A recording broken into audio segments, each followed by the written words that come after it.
answer. I went up. This is Randy's thing, not mine. So That's okay. I'm just supposed to be doing the Q&A thing. So I know it's time to burp. all right, that is true. There's plenty to talk about. So in the 70s, Randy took a little bit of a turn and got what am I going to say? Invited to help out with the movie Pacific Vibrations. Who here has seen John Severson's movie Pacific Vibrations? Oh, good God! There are more people. Thank you. More surfers, please. All right, good movie. If you haven't seen it, go look it up. All right, so Pacific Vibrations is. Well, can we just, since we were with the Beatles. Oh, sure, link it. And before Sgt. Pepper's came out, the draft in Vietnam War, and so Ed enlisted in the basic training, and Phil, who's missing, has just, our sax player, had enlisted in the Navy, and we had about 6 months off. So when we'd done our first albums, they were in the World Pacific Jazz Studios, and we did, the Defenders played the big ones for the owner of the studio, and he said, "You want some free records?" And I said, "Sure." And he said, "What do you like?" I said, "Flamenco guitar, because that's like surf music, only better, you know, in a way. More intricate, smarter." Remember, we're doing that. And happy. And so he pulls out, he said, "This, if you like flamenco, you'll love this." And it was the first Ravi Shankar album. And I said, "Oh, yeah, great." So I took it home and I put it on. I went, Sounded like somebody was squeezing a cat. well, I don't know. It just was so out of tune. But then my roommate, Mike Salisbury, who was later art director for Surfer Magazine and done the Murphy cover and then Surfing Magazine and did Gotcha, and we worked together on the movie Apocalypse Now, and he did West Magazine and the LA Times and branded the Levi 501 campaign. Mike played it. We're living on Balboa Island, and I heard it from the other room, and it was more interesting. So I read the liner notes, and the next time I went up to the jazz studio, I asked Dick Bach about it.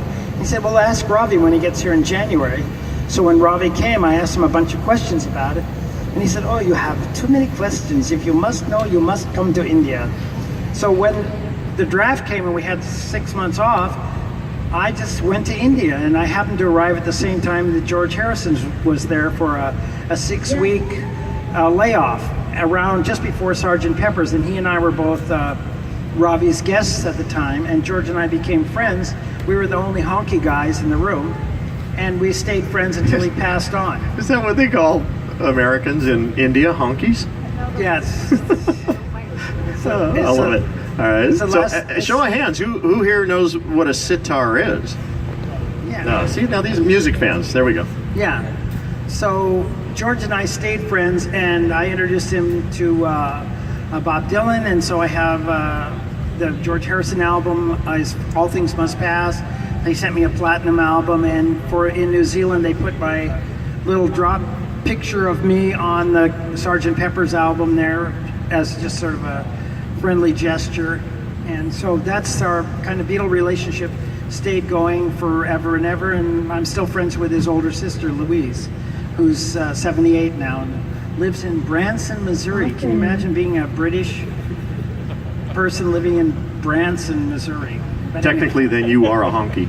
You are. It's the last thing you hear before. It's the last thing you hear before you get run over. That's where the term comes from. All right. Well, good. Thank you. Oh, you were Pacific Vibrations. Yeah, exactly. So back in 10th grade, we'll go back. I'm going to 9th grade. I met a greaser kid from Lakewood, and he drew a funny picture. Yeah, in relationship to a story I told the previous day at Nutrition about Francis Knight sneezing on Charlie Couch. Nutrition is lunch. No, it's the 10 o'clock break before lunch. Oh, yeah. Well, see, and you get, we didn't get that. Cinnamon rolls.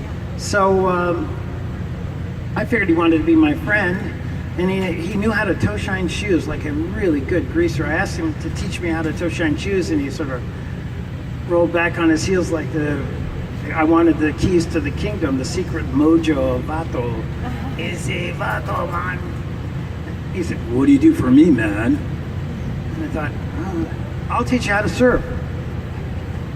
Okay. And so I said, "What do I do now?" He said, "Buy a new pair of shoes and bring them to my house, and I'll you do one and I'll do the other one. And and then I had to teach him how to surf, and that was Rick Griffin.